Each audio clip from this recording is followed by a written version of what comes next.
Good afternoon, everyone. It is afternoon now. Let me introduce everyone who's joining us up here today. On my right, Chief of Department Rodney Harrison, Jessica Corey, the Commanding Officer, Deputy Inspector Jessica Corey of the Hate Crimes Task Force. To my left, Devorah Halberstam, Mr. Teng, Mr. Fred Teng, Pia Raymond, and David Warren. Also not able to join us today is Ed Powell, longtime president of the 70th Precinct Community Council.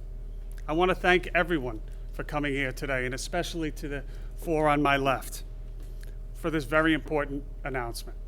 When you think of what has happened over the last 12 months or so with hate crimes in New York City, as I've said many times before, there is absolutely no place for hate in New York City. As New Yorkers, our greatest strength is our diversity. And when New Yorkers are victimized, whether it's a verbal attack, a physical attack, taunting on social media, or maybe a swastika drawn on a temple, in every single case, NYPD investigators strive to get justice for the victims and to determine the motive for that particular incident. We conduct extremely thorough investigations in conjunction with all of our law enforcement partners, and more importantly, with the communities that we serve. And that is why we are here today for this very important announcement, to make sure that we continue to get it right. I am proud to say we are adding an additional layer of review. I introduced Devorah, Fred, Pia, David, and Ed, who will join us at a later time. They are distinguished members of the community that the NYPD serves each and every day. They are going to act as a bridge and another set of eyes and ears for the NYPD as we look to stamp out hate. They're thinkers and doers, longtime leaders who have a deep commitment to public safety in this city. And I would say that there couldn't be a better time for this. During this critical moment in New York City and our nation in terms of law enforcement and seeking justice for victims. I want to thank everyone for coming up. We'll have an opportunity for questions in a moment. And without further ado, to announce this initiative, I'm going to pass it to Chief of the Department, Rodney Harrison.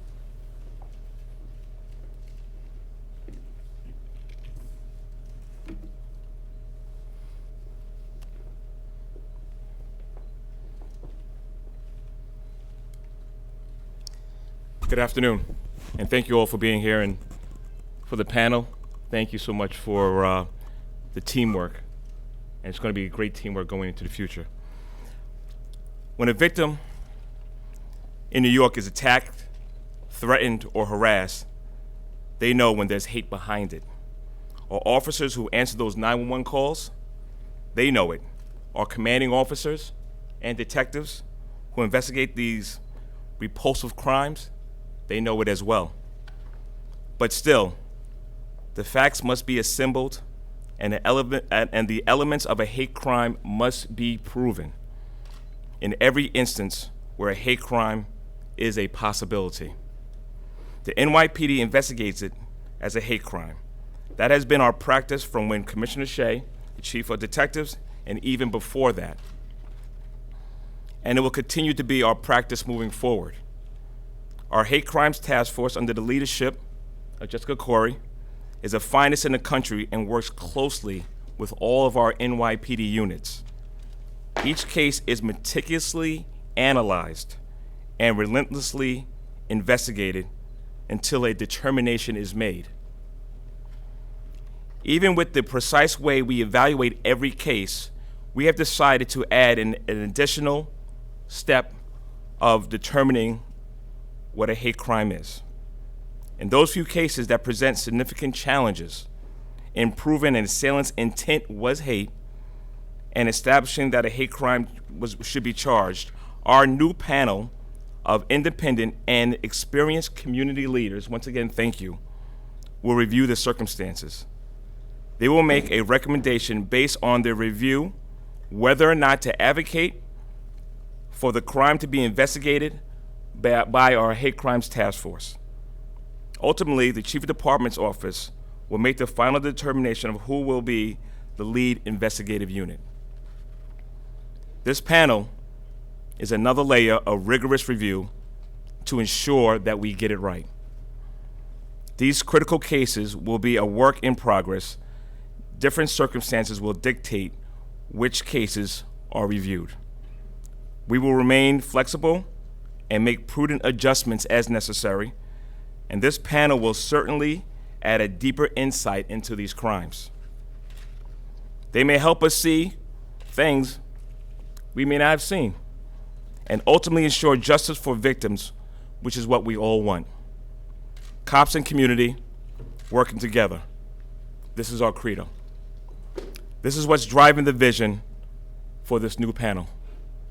Now the panel chair, Devorah Halberstam, will share her thoughts. Devorah, thank you.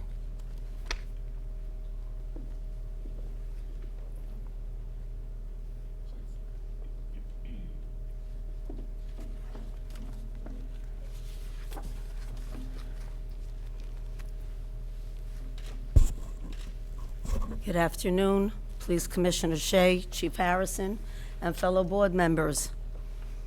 In July 2000, Governor George Pataki signed into law Article 485 of the New York State Penal Code, raising the penalties for hate crimes.